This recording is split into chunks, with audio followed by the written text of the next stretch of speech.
අඩි කීයක්ද යට වුණාද? 6ක් දෙන්නේ. ඔය විදියෙම දෙතේ තියෙන්නේ. ඉතින්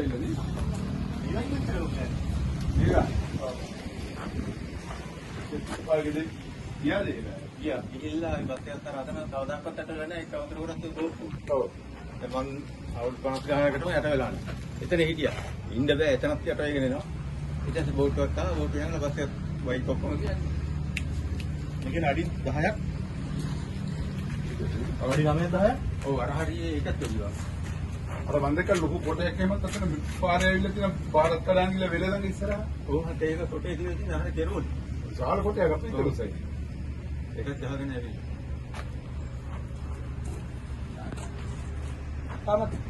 ඉතින් අද මේ පල්ලම ප්‍රදේශයට අපි ආවේ අපේ වයඹ පළාතේ හැමතරකටම වගේ දැන් දවස් 15ක් තිස්සේ අපි ආපදාවට ලක් වුණා. ඒකෙන් අපට ආරංචි වුණා මේ පල්ලම ප්‍රදේශයේ ජයවන්ත විදියට ගම් වතුර අඩි 10කට ප්‍රමාණයකට ගම් වතුර ඇවිල්ලා තියෙනවා. ඉතින් මේ කාලේ වතුර වගේම කෑම බීම ටිකක්වත් හොයාගන්න බැරි තත්ත්වයට අසරණලා කියලා. ඉතින් මේ සම්බන්ධයෙන් දකුණු පළාතේ ජ්‍යෙෂ්ඨ නියෝජ්‍ය පොලිස්පති ජයලත් මැතිතුමා මගින් විමසලා එතුමා කිව්වා මේ ගමට ගිහිල්ලා මේ වියල් සලාක පානීය ජලය ඒ වගේම අපිට ක්‍රෙඩිට් පිටුකුත් තියෙනවා ඒවලා දකුණු පළාතේ ජනතාව ඒවා ටික බෙදන්න කියලා. ඉතින් ඒ නිසා තමයි මේ ස්ථානයට ආවේ. අපිට මේ ස්ථානයට වෙලා ඕගොල්ලන්ට යම් පිහිටක් වෙන්නට සලස්සපු දකුණු පළාත් භාර ජ්‍යෙෂ්ඨ නියෝජ්‍ය පොලිස්පතිතුමාට ඒ වගේම දකුණු පළාතේ ජ්‍යෙෂ්ඨ පොලිස් නිලධාරීන් ඒ වගේම දකුණු පළාතේ ඇත්තරම ජනතාවගේ දුක හඳුනන ජනතාව නිසා තමයි මේ ස්ථානට ආවේ. අපි වැඩියෙන් ස්තුතිවන්ත වෙන්න ඕන අපි වයම් පළාතේ අපිට දකුණු පළාතේ ජනතාව මේ කරන උපකාර සම්බන්ධව. ඒ වගේම මම මේක අවස්ථාවක් කරගන්නවා අපි මේ යන්නේ 7 වෙනි දවසේ මේ පුත්තන් දිස්ත්‍රික්කය තුල කල්පිටිය, නොරච්චෝලය, උඩප්පුව, මුන්දලම වගේම පාලාවිය ඊ අපි ගියා තබ්බෝ ප්‍රදේශයේ අද පල්ලමත් අපි පවුල් 200කට ආසන්න ප්‍රමාණයකට මේ වියල් සලාක ලබා දීමට තමයි අද සූදානම් වෙලා තියෙන්නේ. ඉතින් මම තව අවස්ථාවක් කරගන්න ඕන මේ වියල් සලාක අපට බෙදා දීම සඳහා. අත් වශයෙන්ම කල්පිටිය පොලිස් දිස්ත්‍රික්කයේ කල්පිටිය පොලිස් ස්ථානයේ ඒ වගේම නොරච්චෝල පොලිස් ස්ථානයේ උඩප්පුව මුන්දලම ඒ වගේම කරුලගස්සව සහ පුත්තරම නිලධාරීන් සෑහෙන උදව්වක් අපිට කරා අමතක කරන්න බෑ. ඒ නිසා තමයි අපිට ඉක්මනින් මේ ස්ථානය වලට එන්න පුළුවන් වුණේ. විශේෂයෙන් මම ස්තුතිවන්ත වෙනවා සහකාර පොලිස් අධිකාරිතුමා සුජීව සොයිසමැතිතුමා මේ දවස් 7ක් අද වෙනවා. රැත් වෙනවා අපිත් එක්ක දවලුත් වෙනවා.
तो जान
බර කිසි ජනතුන් ඇතුළු ඒ පොලිස් සේවයේ සියලුම නිලධාරීන්ටත් ඒ ව්‍යාපාරික පවතුන් සියලු දෙනාම කරපු සත්කාරයට මම මගේ අවංක ස්තුතිය මේ අවස්ථාව පුද කරනවා. මේ අවස්ථාවේදී මම හිතන්නේ අපේ ප්‍රදේශයේ ජනතාව ඉතාමත් අසරණ තත්ත්වයට පත් අවස්ථාවක්. ඒදී ඔබතුමන් වහන්සේලා මේ දින කිහිපෙම කැපෙලා මේ කරපු සේවය මම හිතා ගොඩාක් අගය කරනවා. ඒ වගේම අපේ ඔබ සියලු දෙනාටම අපේ අවංක ආදර ස්තුතිය වෙනස් කරනවා. 10ට විතරනේ යාර. කරා ගන්නේ දැන් බෝට්ටුවේ ගියා. අපි කතා කරලා බෝට්ටුව මෙහෙම ගිහිල්ලා ඔහොම හරවලා සිංහලන් ඉන්නාලා එක්ක ගියා රම්මම මලගෙද. එහෙන් හම්බුණා තේ බිස්කට්. මේ වතුරක් තමුනි බනේ බොන්න අපිට ආවන්ති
අම්මාවේ මල්ලි බේරගත්තේ බොමුවා මරු.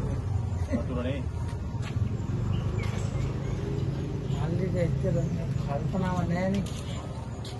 අපි ඊට කලින් එන්නේ අපිට එන්න විදියක් නැහැ මේකට වතුර වැඩි හින්දා. ඔව්. හරිය නෑ ඉතින් ඔක්කොම බේරගත්තා ඉතින්. බඩු තොම ගහගෙනම ගිහිලා නේ. දොලකරේ ආමිස් දෙන්නේ ඒකෙන් තමයි බඩු තියෙන්නේ. නෑ අපි ඉන්නවා කියලා ළමයි කෑම ખાලා නෙවේ. අයිය මෙයා බලන්න. ඊට පස්සේ දොරවා කරලා. ඒක ඉන්නේ. ඔව්. අනේ එන්න කවන්නේ නෑ අපිට. ජීවිතය ගන්න නේද?